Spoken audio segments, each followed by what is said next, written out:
அஸ்ஸலாமு அலைக்கும் வரஹ்மத்துல்லாஹி வபரகாத்துஹு. பிஸ்மில்லா வல்ஹம்துலில்லா அஸ்ஸலாத்து வஸ்ஸலாமு அலா அஷ்ரஃபி ரசூலில்லா வலா ஆலிஹி வஸஹபி அல் ஃபைஸின் பிரித்துல்லா அமாபாத்.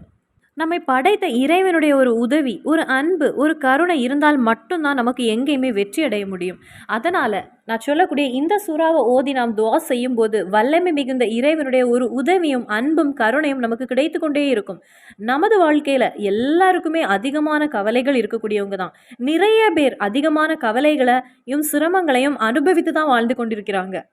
வீடியோட கமெண்ட்டை பார்க்கும்போதே தெரியும், வேதனை, கவலை, துக்கம் தினம் தினம் வாழ்க்கையில் அனுபவிக்கக்கூடியவர்கள் ஏராளம் பேர்.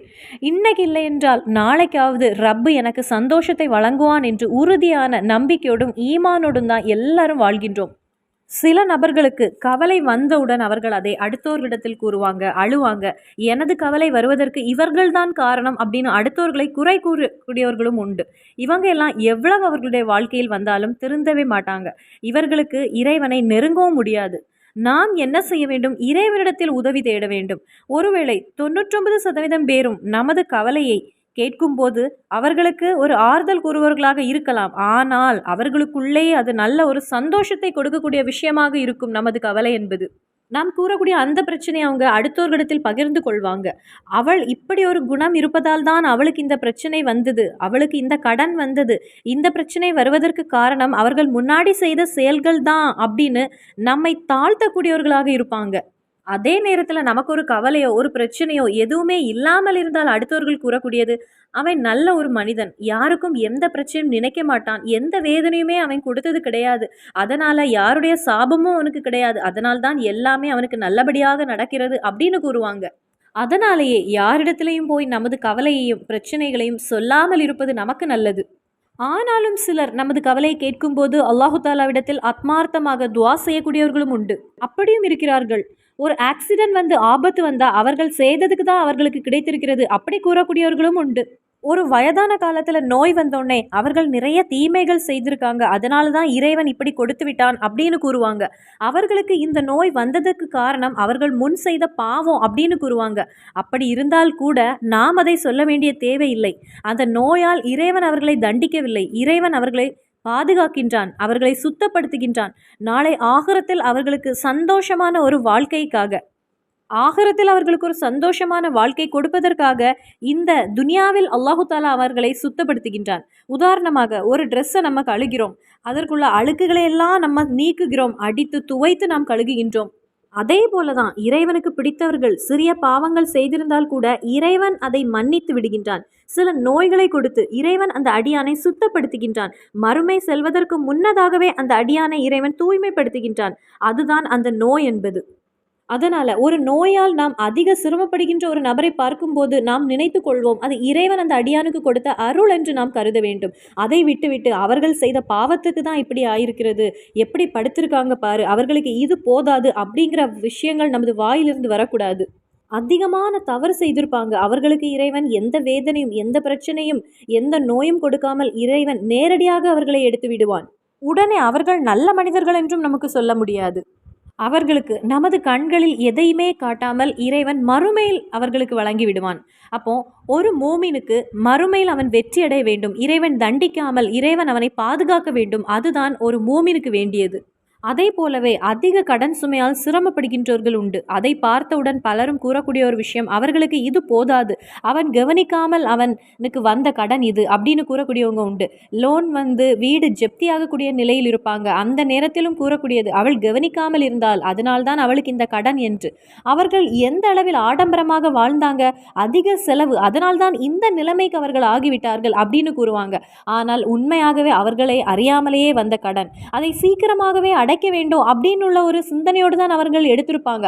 ஆனால் ஹராம் வழியில் வந்த பணம் என்பதால் இறைவன் அவர்களை சோதிக்கின்றான். அப்படி ஹராமான வழியில் ஒரு பணம் நம்மிடத்தில் வந்தால் யாராக இருந்தாலும் சரி தௌப தேடிக்கொள்ளுங்கள். யாருக்கு ஹராமான வழியில் கடன் வந்து நிற்கின்றதோ அவர்களெல்லாம் அல்லாஹு தாலாவிடம் தௌப தேடிக்கொள்ளுங்கள். இன்னொரு சிலர் கேட்பது, பேங்கில் லோன் எடுக்காமல் நீங்கள் எங்களுக்கு தருவீங்களா என்று. அது சரிதான், யாரும் யாருக்கும் தரமாட்டாங்க. ஆனால் லோன் எடுக்காமல் கொஞ்சம் பொறுமை கொள்ளுங்கள். இருப்பதை வைத்து இனி மகளுடைய கல்யாணமாக இருந்தால் ஆடம்பரத்தை கொஞ்சம் குறைத்து கொள்வோம். இந்த அளவுக்கு நகை போட வேண்டும்னு சொன்ன இடத்தில் குறைத்து போடுவோம். இந்த முறையில் முயற்சிகளை நாம் எடுக்கும் போது அதிக அளவில் கடனிலிருந்து நமக்கு வெளியே வந்து விடலாம். அந்த இடத்தில் வைத்து சிலர் நம்மை குறை கூறலாம். அந்த சகோதரிக்கு அவர்களுடைய மகளுக்கு கொஞ்சம் நகை தான் போட்டிருக்காங்க, உணவு நல்ல முறையில் இல்லை, இவ்வளவு உணவு இல்லை அப்படின்னு. அதை அவர்கள் கூறட்டும், கொஞ்ச காலத்துக்கு அதை கூறுவாங்க. அதே நேரத்தில் வீடு ஜப்தி ஆனால் அதை அவர்கள் கூற காலம் முழுவதும் அதை கூறிக்கொண்டே இருப்பாங்க, சொல்லிக்கொண்டே இருப்பாங்க. அதனால் முயன்ற வரை நமக்கு ஹராமில் இருந்து விலகி நிற்போம். ஒருவேளை லோன் எடுத்து மாட்டிக்கொண்டால் இந்த சூறாவை நீங்கள் ஓதிக்கொள்ளுங்கள். இந்த சூறா ஓதுவதால் கடன் அடைந்து விடுவது மட்டுமல்ல, இனி குழந்தை இல்லாமல் கவலைப்படுகின்றவர்களும் உண்டு.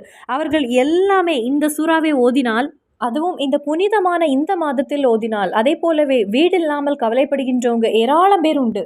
அந்த முறையில் வீடில்லாமல் கவலைப்படுகின்றவர்களுக்கும், பிள்ளைகள் இல்லாமல் கவலைப்படுகின்றவங்க, அதே போல் வேலை இல்லாமல், வேலை இருக்கும் ஆனால் இருக்கின்ற வேலையில் அந்த ஒரு சம்பளத்தில் ஒரு பரக்கத் இல்லாமல் இருப்பாங்க.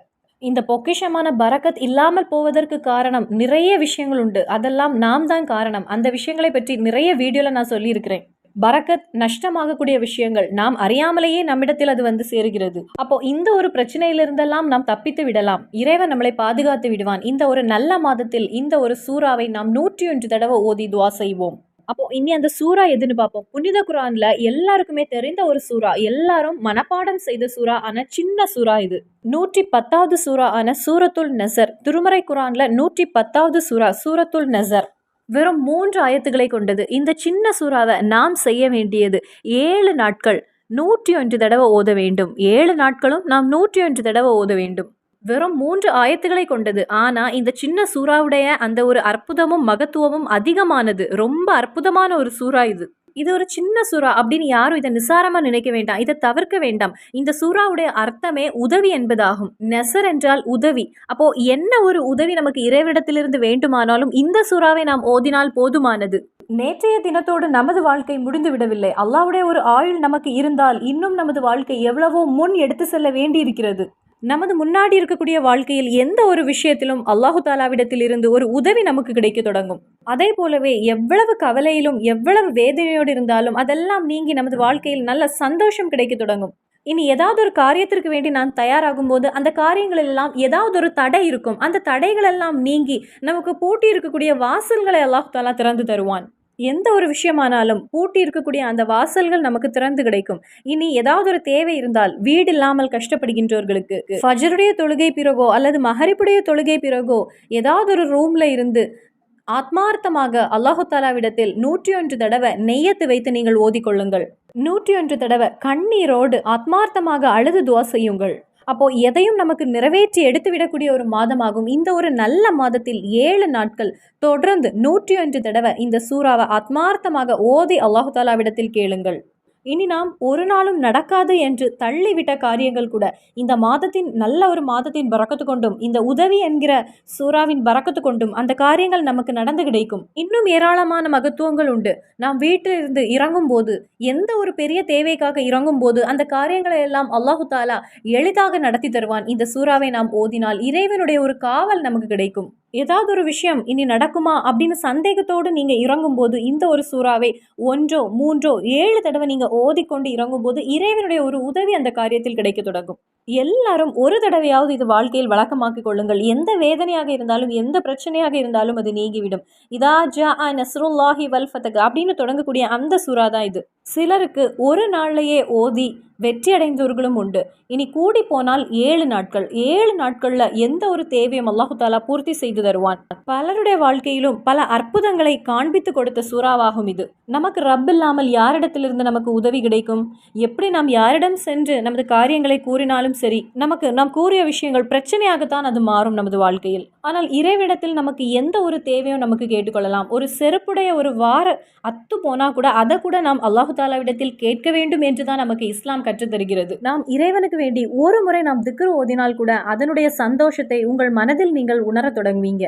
அப்போது எந்த ஒரு அடியான் இபாதத்து செய்யாமல் இருந்தாலும், இறைவனிடத்தில் நெருங்காமல் இருந்தாலும் சரி, இறைவனிடத்தில் நீங்கள் நெருங்க சிறிதளவு முயற்சி செய்தாலும் அதனுடைய பதிலை அல்லாஹு தாலா வேகத்தில் உங்களுக்கு பதில் தருவான். இதுவரை மோசமாக நடந்த ஒரு அடியானாக இருந்தாலும் சரி, நாம் அல்லாஹு தாலாவிடத்தில் சிறிது நெருங்க தொடங்கும் போதே அதனுடைய பிரதிபலனை நமக்கு வாங்க முடியும். ஆனால் மனிதர்கள் அப்படி இல்லை.